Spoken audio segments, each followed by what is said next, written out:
দালাল চক্রের প্রলোভনে পড়ে উন্নত জীবনের আশায় প্রতিনিয়ত সংযুক্ত আরব আমিরাতে পাড়ি জমাচ্ছেন বহু বাংলাদেশি। অবৈধ অভিবাসন, জাল সনদ, বয়স বৃদ্ধি এবং মেয়াদ উত্তীর্ণ ভিসা এসব অনিয়মে বাংলাদেশিদের হার ছাড়িয়ে গেছে 25%, যা দেশের ভাবমূর্তিকেই প্রশ্নবিদ্ধ করছে। এই সংকট মোকাবেলায় ভিসা, শ্রমবাজার এবং অভিবাসন ব্যবস্থাপনা নিয়ে বিশেষ বৈঠকে বসেছে আমিরাত সরকার এবং বাংলাদেশের শীর্ষ পর্যায়ের প্রতিনিধি দল। সংযুক্ত আরব আমিরাতের শ্রমবাজার এবং বাংলাদেশের জনশক্তি ইস্যুতে বৈঠক হয় দুবাইয়ে। প্রধান উপদেষ্টার বিশেষ দূত লুৎফে সিদ্দিকীর সাথে বৈঠকে অংশ নেন ইউএইর federal authority for identity, citizenship, customs and ports আইসিপির মহাপরিচালক major general Sohail Saeed Al Khaili. আলোচনায় উঠে আসে ভিসা, শ্রমবাজার এবং অভিবাসন ব্যবস্থাপনার নানা চ্যালেঞ্জ।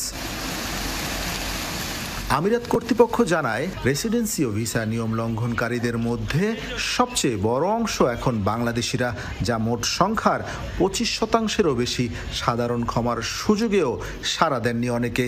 অনিয়মের মধ্যে রয়েছে জাল সার্টিফিকেট, বয়স বাড়ানো, মেয়াদ উত্তীর্ণ ভিসা নিয়েও থাকাসহ নানা প্রতারণা। বছরের পর বছর বাংলাদেশ সরকারের পক্ষ থেকে অপরাধমূলক অভিবাসন চক্র মোকাবেলায় কার্যকর পদক্ষেপ না নেওয়ায় আরও জটিল হয়েছে পরিস্থিতি। বরং শিথিল ভিসা ব্যবস্থার কারণে বাড়ছে অনিয়মের হার। বাংলাদেশ সরকারের যে বৈদেশিক কর্মসংস্থান মন্ত্রণালয় আছে, তাদের উচিত বাইরের সদস্যদের সাথে বসে যে আপনারা এই জায়গাগুলিতে কাজ করেন, এটা তাদের উপর সামাজিক দায়বদ্ধতা একটা জায়গা থেকে তারা এটা করা উচিত। বর্তমান সময়ে যে ভিসা সমস্যা রয়েছে, এই সমস্যার কারণে দেখা যাচ্ছে কি আমরা নতুন ভিসাও কেউ আসতে পারছে না, একই সাথে কিন্তু ভিসা ট্রান্সফার করতে পারছে না। এরকম সমস্যা থাকলে কিন্তু আমরা ভবিষ্যতে গিয়ে কিন্তু এটা বড় একটা আঘাত হবে আমাদের রেমিটেন্সে, কারণ রেমিটেন্সের প্রবাহ যেটা আছে সেটি কমবে।